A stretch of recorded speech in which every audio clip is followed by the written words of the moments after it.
बिस्मिल्लाहिर्रहमानिर्रहीम। स्टूडेंट्स, अब ये हमारे पास 3.28 है जो कि सप्लीमेंट्री प्रॉब्लम्स में आता है और इसमें हमने क्या करना है, हाइपोसाइक्लाइड। इससे पहले हम जो है वो एपीसाइक्लाइड की इक्वेशन जो है वो ड्राइव करके आ चुके हैं।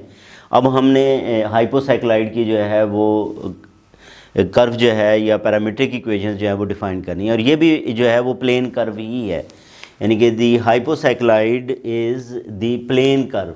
ये भी क्या है, प्लेन कर्व है, generated by point P on the circumference of a circle C as C rolls without sliding on the interior of a fixed circle C naught. ये देखो, ये जो बड़ा सर्कल है स्टूडेंट्स, ये हमारे पास जो है वो फिक्स्ड सर्कल है C नॉट और इसके रेडियस को हम जो है वो क्या कंसिडर कर लेते हैं कि इसका रेडियस जो है वो यहाँ से लेके यहाँ तक इसका रेडियस वो R नॉट है और इसका जो रेडियस है स्मॉल सर्कल का वो R है। इसका मतलब ये है कि अगर मैं यहाँ से लेके यहाँ तक की बात करूँगा तो वो क्या होगा, R में से हम R नॉट में से हम ये वाला जो R है वो क्या कर लेते हैं माइनस, क्योंकि यहाँ से लेके यहाँ तक ये R नॉट है तो ये आ जाएगा R नॉट माइनस R। ठीक है, ये क्या आ जाएगा, R नॉट माइनस R आ जाएगा। यानी कि हमारे पास जो सर्कल है, क्योंकि अब ये इसके अंदर बन रहा है, इसको जो है इस पॉइंट को भी हम जो है वो क्या कह लेते हैं कि ये पॉइंट हमारे पास जो है वो C है। ये पॉइंट क्या है हमारे पास, ये C है, ये C पॉइंट है। ठीक है जी, और रेडियाई हमने जो है वो कंसिडर कर लिए। ये जो पॉइंट P है ये हम इसके सर्कमफ्रेंस के ऊपर है, बाकी हम एक्सेस जो है वो हमने ड्रा कर लिए कि ये हमारे पास E1 डायरेक्शन है और ये E2 डायरेक्शन है। और अब हमने जो है वो अगर स्टूडेंट्स देखो, जिस तरह हमने उस प्रॉब्लम में हमने डिस्कस किया कि जब ये मूव करता है यहाँ से इसने जो है वो मूव करना शुरू किया, ये इसकी लोकेशन थी और लोकेशन उसने डिफ़ाइन की है R नॉट 0, यानी कि यहाँ से लेके यहाँ तक रेडियस R नॉट है तो ये पॉइंट जो है वो क्या आ जाएगा, R नॉट 0 आ जाएगा। तो इसका ये वाला जो सर्कमफ्रेंस है स्टूडेंट्स जो कि फाई के मुताबिक है वो, और ये जो थीटा के मुताबिक इसका सर्कमफ्रेंस है, ये क्या होंगे, इनकी लेंथ आपस में इक्वल होगी। वाली आर्क PT ये किसके इक्वल है, that is equal to arc AT। ये किसके इक्वल आएगी, आर्क AT के इक्वल आएगी, आर्क AT। अच्छा, अब ये देखो आर्क लेंथ जो है वो इसके मुताबिक अगर हम फाइंड करें तो इसका ये देखें, ये आर्क लेंथ जो है L किसके इक्वल होता है, R थीटा के। तो यहाँ पे इसका R है और थीटा फाई है तो इधर क्या आ जाएगा, R फाई आ जाएगा। और इधर अगर आप देखें तो यहाँ पे यहाँ से लेके यहाँ तक ये एंगल जो है वो थीटा बनता है, तो इसका मतलब ये है कि ये हमारे पास क्या आ जाएगा, R नॉट थीटा आ जाएगा। ये क्या आ जाएगा, R नॉट थीटा आ जाएगा। तो यहाँ से स्टूडेंट्स हम फाई लिख सकते हैं और वो क्या आएगी, R naught over R theta के इक्वल आएगा। और इसको आगे चल के हम जो है वो क्या करेंगे, यूज़ भी कर लेंगे। इसके बाद हमने लिखना है स्टूडेंट्स, हमारे पास जो एक तो ये OP है, ये क्या है, OP है, इसके कोऑर्डिनेट्स हमने जो है वो लिखने हैं और उसके बाद जो है वो OP जो है वो किसके इक्वल है। यहाँ से अगर आप देखो तो OP स्टूडेंट्स वो किसके इक्वल है, that is equal to OC plus CP, OC plus CP। तो हम इसके कोऑर्डिनेट्स लिखने के लिए जो है वो हम क्या करते हैं, पहले OC जो है वो लिख लेते हैं। OP तो डेफिनेटली हमारे पास जनरल आएगा जिसको आप क्या कह लेंगे, X कह लेंगे, जैसे हमने पहले कहा भी। अब OC हमने फाइंड करना है और CP जो है वो फाइंड करना है। और वेक्टर के लिए मैंने जैसे पहले बताया कि कोई भी वेक्टर है तो उसके हम हॉरिजॉन्टल और वर्टिकल कंपोनेंट्स को मिला के इस वेक्टर को जो है वो क्या कर सकते हैं, लिख सकते हैं। अब अगर हम जो है वो स्टूडेंट्स OC की बात करें तो ये हमारे पास जो है वो OC है। OC वेक्टर जो है वो किसके इक्वल आएगा, OC की लेंथ आ जाएगी और साथ जो है वो कॉज आ जाएगा। और ये कितना एंगल बना रहा है, E1 डायरेक्शन के साथ थीटा एंगल बना रहा है, तो ये किसके इक्वल आ जाएगा, theta E1 plus OC magnitude sine theta और साथ जो है वो क्या आ जाएगा E2 आ जाएगा। अब OC जो है वो स्टूडेंट्स किसके इक्वल है, that is equal to R naught minus R के इक्वल है।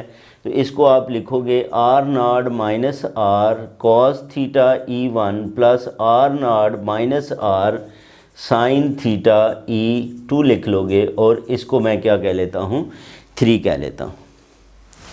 ठीक है जी, ये हमारे पास जो है वो क्या आ जाएगा स्टूडेंट्स 3 आ जाएगा, यानी कि आर नॉट माइनस आर जो है। अब जो है वो CP जो है इसका हमने एंगल फाइंड करना है। CP मेक्स एंगल, ये जो CP है ये कितना एंगल बनाता है इसको हम जो है वो अब स्टूडेंट्स देख लेते हैं। अब CP मेक्स एंगल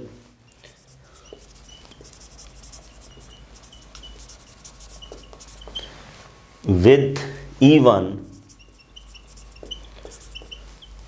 ये बनेगा 2 पाई माइनस 5 माइनस थीटा आएगा इसका एंगल। अब यहाँ पे ये देखें स्टूडेंट्स, ये हमारे पास जो CP इसके साथ एंगल बनाता है, एक तो ये फाई है, फाई में टोटल एंगल जो है वो कितना होता है वो 2 पाई होता है। उसमें से हम जो है वो क्या करते हैं, इस फाई को जो है वो क्या करेंगे माइनस हो जाएगा और थीटा इसके अंदर ऐड हो जाएगा, बाकी हमारे पास यही एंगल रह जाएगा जो कि ये इसके साथ एक्स एक्सिस के साथ जो है वो एंगल बनाता है। इसकी हम जो है वो पहले भी बात करके आ चुके हैं। बहरहाल ये हमारे पास जो है वो 2 पाई माइनस 5 माइनस थीटा है। तो इसके मुताबिक हमने जो है वो अब स्टूडेंट्स क्या लिखनी है, इनकी जो इक्वेशंस हैं वो लिखनी है। ठीक है, इसकी इक्वेशन जो है वो अगर हम लिखेंगे तो ये हमारे पास जो है वो क्या आ जाएगा, CP के लिए CP इसका मतलब ये आएगा CP का मैग्नीट्यूड और cos of the angle 2 pi minus 5 minus theta आ जाएगा। E1 plus CP magnitude sine of the angle 2 pi minus 5 minus theta, और इसके साथ जो है वो क्या आ जाएगा E2 आ जाएगा। अब हमने क्या करना है, CP जो लेंथ है, CP की लेंथ की अगर आप बात करें तो स्टूडेंट्स ये देखो ये CP है और CP जो है वो रेडियस ऑफ दिस सर्कल है, और इस सर्कल का रेडियस जो है वो R है। तो इसका मतलब यहाँ पे क्या आ जाएगा हमारे पास R cos 2 पाई माइनस, अब इसको भी अगर आप लिख लें तो 2 पाई माइनस एंगल जो है वो ये कौन सा फोर्थ क्वाड्रेंट बनता है, और फोर्थ क्वाड्रेंट में काज की वैल्यू पॉजिटिव ही होती है, तो ये आ जाएगा 5 माइनस थीटा ही आ जाएगा। और क्योंकि E1 मल्टीपल है पाई बाय 2 का, तो इसलिए मैंने काज ही लिखा है E1 प्लस ये भी R साइन, और ये क्या बन जाएगा, ये 2 पाई साइन साइन ही रहेगा, और ये फोर्थ क्वाड्रेंट में साइन की वैल्यू जो है वो स्टूडेंट्स क्या होती है वो नेगेटिव होती है, तो इसमें यहाँ पे नेगेटिव आ जाएगा और ये 5 माइनस थीटा आ जाएगा, और साथ E2 है। और फाई की भी हम बात करके आ चुके हैं कि फाई क्या है, R naught over R theta के इक्वल है। ठीक है, तो 5 माइनस थीटा फिर किसके इक्वल आ जाएगा, इधर मैं सॉल्व करके अगर लिख लूँ 5 माइनस थीटा है, फाई की वैल्यू है R naught over R theta minus theta, तो R naught over R minus 1 into theta आ जाएगा। इसका एलसीएम लें तो ये R आएगा, R naught minus R theta आ गया, ये क्या है, ये 5 माइनस थीटा की वैल्यू ये आ गई, यानी कि 5 माइनस थीटा की जगह पे हम जो है वो ये वाली वैल्यूज़ जो हैं वो रिप्लेस कर सकते हैं। वो क्या हैं, R cos, इसकी जगह पे आएगा R naught minus R over R into theta E1 minus R sine of R naught minus R over R theta, और ये साथ जो है वो क्या आ जाएगा E2 आ जाएगा। अब हमने करना क्या है, अब हम स्टूडेंट्स क्या करेंगे, इस रिज़ल्ट को यहाँ पे इन दोनों की जगह पे वैल्यूज़ पुट कर देंगे। ठीक है, अब हम क्या करते हैं, इधर जो वैल्यूज़ हैं उनको जो है वो पुट करेंगे, और फिर x1 और x2 की वैल्यू जो है वो फाइंड कर लेंगे। क्या कर लेंगे, x1 और x2 की वैल्यू जो है वो फाइंड कर लेंगे।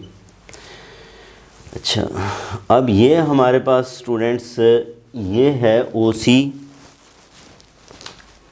ये क्या आया था OC, और ये है CP। अच्छा, अब हमने लिखना क्या था, OP जो है वो किसके equal, OP OC plus CP के इक्वल था। ये क्या है हमारे पास, R0 minus R cos theta E1, R0 minus R sin theta और E2 है। इसमें हमने जो है वो ऐड कर देना है स्टूडेंट्स, किसको ऐड करेंगे, plus R cos of R0 minus R over R theta E1 minus R sine of R0 minus R over R theta E2 को ऐड कर देंगे। ये फिर क्या बनेगा, दिस इज़ इक्वल टू, अब इसमें से हमारे पास E1 अगर कॉमन आ जाए तो ये R0 minus R cos theta plus R cos R0 minus R over R theta, ये क्या आ जाएगा, ये E1 आ जाएगा, प्लस ये आएगा R0 minus R sine theta minus R sine R0 minus R over R theta, और इसके साथ जो है वो क्या आ जाएगा स्टूडेंट्स, E2 आ जाएगा। और इस OP को हम क्या लिख सकते हैं, x1 E1 plus x2 E2 लिख सकते हैं। हमने जो है वो यहाँ पे पैरामीट्रिक इक्वेशंस लिखनी है, तो ये स्टूडेंट्स अब क्या बन जाएंगी, यहाँ पे दोनों तरफ आप क्या करोगे, कंपैरिजन कर लोगे, दोनों तरफ कंपैरिजन करो तो ये क्या बनेगा, x1 क्या आ जाएगा, R0 minus R cos theta plus R cos of R0 minus R over R theta आ जाएगा।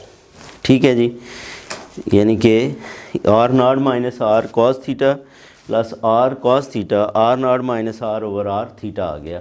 और इसी तरह जो है वो स्टूडेंट्स x2 जो है वो किसके इक्वल आएगा, that is equal to R0 minus R sine theta minus R sine of R0 minus R over R theta. तो ये स्टूडेंट्स हमारे पास जो इक्वेशंस हैं ये पैरामीट्रिक इक्वेशंस हैं किसकी, हाइपोसाइक्लाइड की, और यही हमें इसके अंदर जो है वो फाइंड करनी थी। तो ये था हमारे पास 3.28 प्रॉब्लम। इसके बाद हम डिस्कस करते हैं 3.29 को नेक्स्ट वीडियो के अंदर। अपना ख्याल रखें, अल्लाह हाफ़िज़।